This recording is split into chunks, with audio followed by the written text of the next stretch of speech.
Welcome back. You saw yesterday the Cooperative Governance Minister, Velekosini Glabisa, confirming Cabinet has decided to take the Ditsobotla Municipality into administration.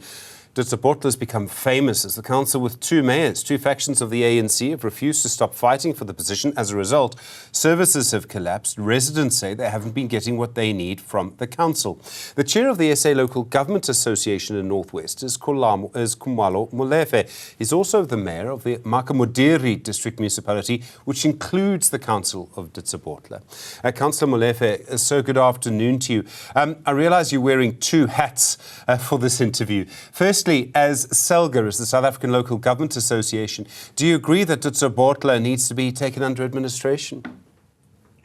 We agree totally. It has been a long way coming. In our view, the provincial government has intervened there. It has exhausted all the provisions in the Constitution, including Section 139B, at some point C, which is dissolution. Ditsobotla is coming out of a dissolution. So it's been a long time coming. We totally and completely support the intervention of national government. And as the mayor of the district municipality around Ditsobotla, you welcome that decision as well? I totally welcome it because we've got 5 local municipalities. Ditsobotla is one of them, and I can lay bare on record that Ditsobotla is our economic cornerstone, and therefore, if Ditsobotla collapses, the entire district collapses. So much heavy is the burden that at several instances we had to intervene by bailing out Ditsobotla on salaries and being compelled by court to perform some of the responsibilities, including reticulation, ordinarily performed by a local municipality. Should this have happened a lot earlier? I realize that the provincial government has been involved. Ditsobotla, I think, has been under administration. I think this is the 9th intervention since 2008. Should national government have intervened here a lot earlier? Look, my attitude is that our government is unitary. We are one government. We may be segmented in terms of powers, but it is my argument and submission that the intervention of the province should have yielded the necessary positive result if there was cooperation. Look, you can intervene whether you are a province or national. If the patient is not cooperating and creating a doctor-patient viable environment, you will not succeed in healing the patient. I can tell you now, and I've pleaded with the people and leadership of Ditsobotla, that we will see results of this intervention if we cooperate and create a conducive environment with those that are seeking to help us. On their own, this intervention will not succeed unless there's collaboration and cooperation. This is, in a way, it certainly seems to me, and I don't live in Ditsobotla, I don't live in Northwest, but it looks like this has really been a political fight between two factions of the ANC in Ditsobotla. Is it just people fighting for resources? I mean, they just, from what I can see, have refused to stop fighting for so many years. Look, in my view, the problems of municipalities is politics, and politics are a competence of political parties. Unfortunately, those of us who are in councils don't have control over political parties. You know, it has always been a fight. It's that is, it's a fight inside a political party, but also it's intra. We are faced with this phenomenon, and there's a process to regulate it. The new phenomenon of coalitions, and we don't have a framework yet to regulate it. I know it's under consultation, but until we have a proper regulatory framework to regulate and govern coalitions, there will never be stability in local government, particularly at councils that are shared by various political parties. In Ditsobotla alone, you've got no less than 7 to 8 political parties. It's a complex situation. So you made the point that you had spoken to the leaders in Ditsobotla and said they needed to collaborate with this intervention. Do you think they really will? Or do you think they're going to try and stop the administrator from making things better for people there for their own reasons?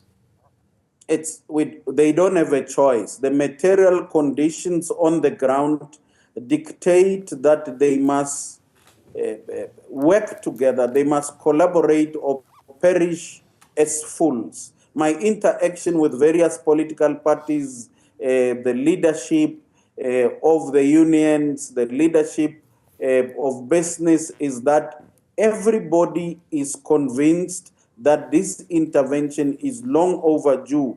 Beyond this intervention, the minister is very clear, there must be dissolution. But I would have argued to say, Minister, we come from dissolution. Beyond this intervention, there must be disestablishment. We can't go on and on like this, abusing public funds over individuals who do not see the bigger picture of where the country is going.